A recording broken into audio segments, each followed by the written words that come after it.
Skip that expensive takeout. These Better Than Duck wraps pack 22 grams of protein each and cost a fraction of what you pay at restaurants. Whether you use seitan, tofu, mushrooms, or jackfruit, these versatile wraps are perfect for meal prep or quick family lunches. I'm Tila, a plant-based doctor who's been eating this way for more than 8 years, and today I'm showing you how to make 2 sauce options, a traditional Hoisin sauce and one that is a lower fat alternative for any body composition goals. Plus, there are nut-free swaps as well. And for those of you who dare to pimp it up, we're making a vibrant orange chili sauce that adds the perfect spicy kick. Let's make these protein-rich, budget-friendly wraps that prove plant-based eating is simple and delicious.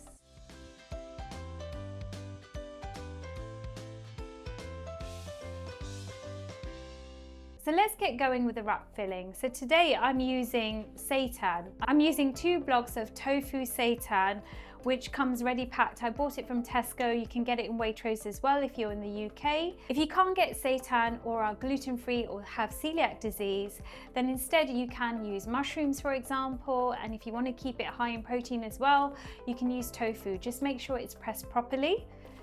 So I've just grated 2 blocks here, and this will make enough for about 6 wraps. We're just going to marinate it and leave it for about 10 to 15 minutes. So we've got some Chinese 5-spice powder, we've got some garlic powder, we've also got some ginger powder and some nutritional yeast here. Then we're going to add our liquid ingredients. So we've got some reduced sodium soy sauce here, then we've got some maple syrup, and then we've got some, I'll try and say it in one go, rice wine vinegar. See, I said it right. I didn't mix up my V's and my W's as I usually do. And that's it, we just give it a good mix. So celiac disease, for those of you that don't know, is a condition that's estimated to affect about 1 in 100 people.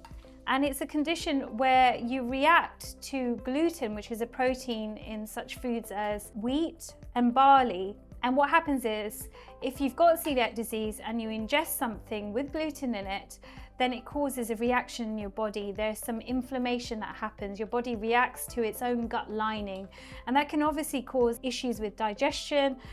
Now, it's really important, if you're worried that you've got celiac disease, that you go and consult a doctor and get a blood test done. That blood test is only accurate if you are consuming gluten. So don't stop having it unless you speak to a qualified health professional.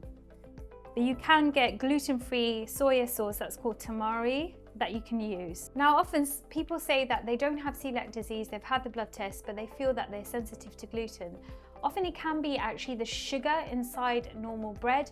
And if you try a whole grain sourdough instead, that can be much gentler on the stomach because of the way that it's produced and fermented. But obviously, always see a trained health professional. Don't listen to some influencer online that tells you, everything's bad for you. Okay, that's mixed. And we've let this marinate for 10 to 15 minutes, as I mentioned.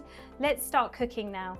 So this is totally optional, but I'm gonna add 1 teaspoon of sesame oil. Gives it a nice flavor. Now, every spoon of mine has turmeric on it, and I have to have like a special spoon for desserts because otherwise my kids are like, Mum, this ice cream tastes like garlic. We'll just heat that up for a few seconds. And we're literally just gonna add all the seitan in. You can hear that sizzle now. And it literally is a few minutes to cook this. Why buy these sandwiches that cost you like £5 each? And they hardly have any filling, hardly have any protein in. And you're in control of what ingredients go in. You can add bits of water if this starts sticking. But in my opinion, the crispy bits are the best bits. Literally, this will only take about 3 to 5 minutes to cook. Okay, so that's done now. It's lovely and crispy. If you want it crispy, you can actually put it in an air fryer if you like, but my kids like it like this. Also, I know there might be people that are fearing anything that tastes like meat if they're vegetarian, but trust me, this is like you'd get in a restaurant like Sacconi's in the UK. It doesn't taste like meat, but it will satisfy that umami craving. Right, let's get going with our sauce. Let me show you the low-fat version. I'm using PB&Me powder, which is basically peanuts with the fat removed. So it's half the calories of normal peanut butter.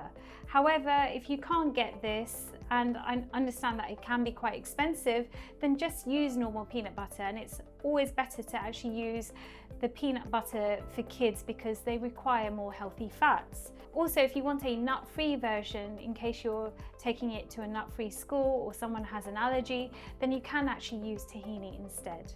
So I've got the PB&Me powder here, and I'm just going to add it to a bowl. And then I'm just going to keep adding some cold water until this makes a nice smooth consistency. We might be here for a while. Can you see that's coming together really nice and creamy? We can add more water later and it will thicken on standing, just add more water. Okay, so that's mixed. We're going to add some low sodium soya sauce, or use tamari if you're gluten-free. And I've got some maple syrup. I just like tongue twisters, don't I? I've got some more rice wine vinegar. Said it right, almost. I'm going to mix that before adding the garlic and ginger. And if this becomes too watery, you can just add more P2B powder or PB&Me powder. There's two companies I think that make it. So I'm going to add some garlic to this. Obviously don't add this if you're Swaminarayan or Jain or are avoiding garlic. Then we're going to add some ginger, which I've peeled and grated. I'm going to add one final ingredient, that's sesame oil. I'm going to give this a good mix and I'm going to let this thicken on standing, but if this doesn't thicken, I'll add more peanut powder. Let's make the final sauce ingredient. This is not for the faint-hearted, this is a very spicy sauce, so don't be tempted to add loads and loads of it. The whole point is that the orange juice gets flavoured with the chilli. So if you want it to be milder, don't add the red chilli pieces, just add a bit of the orange juice.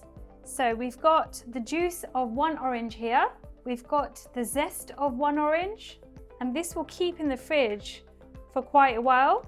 I've written the instructions down below because I had to look it up. Then we're going to add one whole star anise and the dreaded red chilli. So I've just diced some red chilies here. Add as much or as little as you like. Then we've got some, I've got to smell it.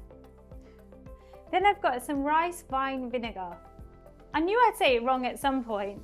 This is the third and last time. So this is rice wine vinegar.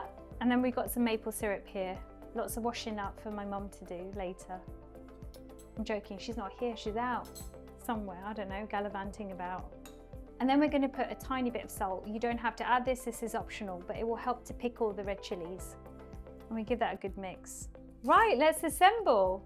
I've got a high protein wrap here, but use whatever wraps you like. We're going to put a bit of the peanut sauce or tahini sauce in the middle. You can see it's nice and thick now. We're just going to spread it evenly here. My daughter doesn't like it all around the side. She says it gets too messy. I like lots of sauce, so do whatever you like with this. The bits in here are the garlic cloves that I've crushed, but you can grate them to make them finer.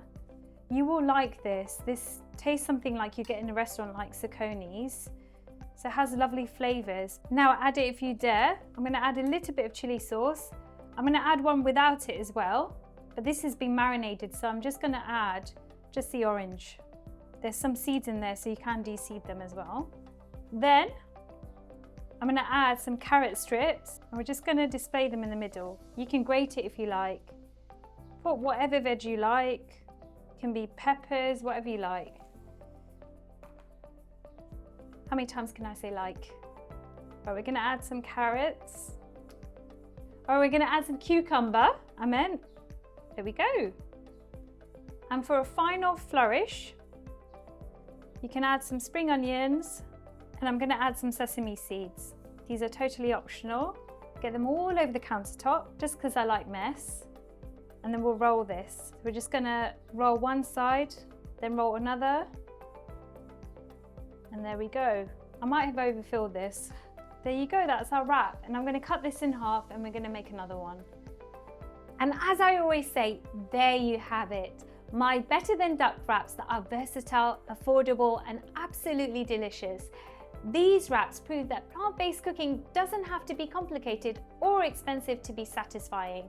If this recipe inspired you to get creative in the kitchen, I'd really appreciate your help in getting this content out to more people who might benefit from it. A quick comment letting me know which protein option you're excited to try. Even just hitting that like button makes a huge difference in helping others discover these recipes. You can find the complete recipe with full nutritional breakdown in the link in the description below. Thanks for watching, and I'll see you in the next video.